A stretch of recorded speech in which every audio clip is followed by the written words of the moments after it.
In the Bible, there was implication of fear. That's why God says he has not given us the spirit of fear.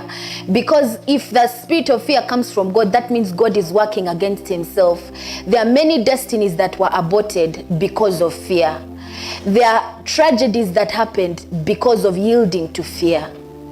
And I have learned that the truth is that the presence of fear is not the absence of faith.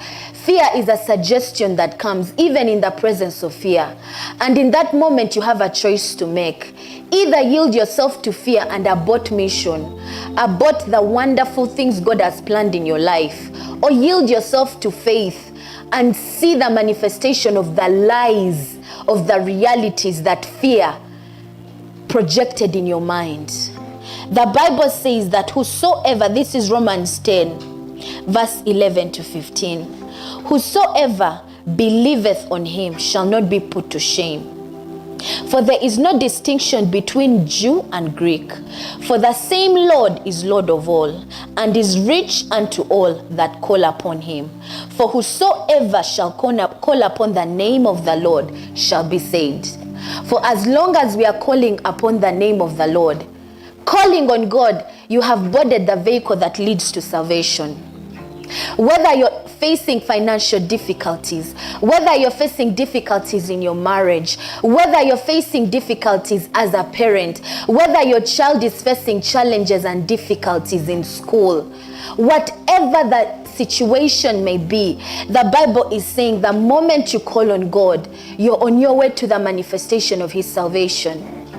So there is no need to fear, because whenever we believe God, shame can never be the manifestation of our lives. So there is no need to fear. Fear conflicts with your manifestation. Fear sabotages what you can receive if you remain in confident faith in God, in confident reliance on God. So if you yield yourself to fear, you are self-sabotaging. You are self-sabotaging.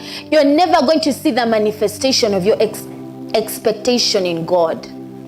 La maraka shiketeleba loko toroboshila matalala. Fear is an expression of unbelief. Fear is an expression of unbelief. Fear is a temptation to turn away from faith. There are two things. Many times when fear comes, it's because there's no belief, there is no faith. You're not yet confident in God. And the solution to that is you need to get to know your God more. You need to have more knowledge of God. You need to get more intimate knowledge of God. Because the more God is revealed to you, surely the more your confidence in him will be built.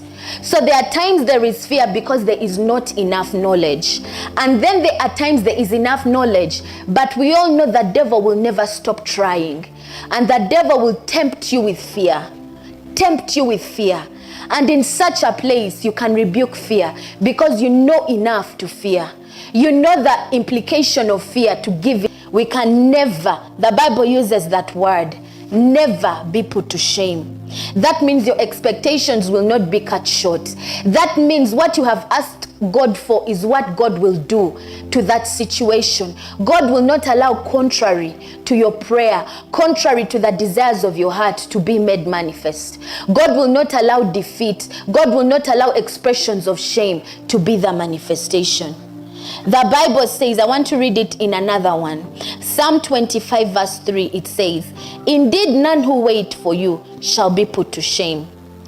None who wait for you. None who wait for you.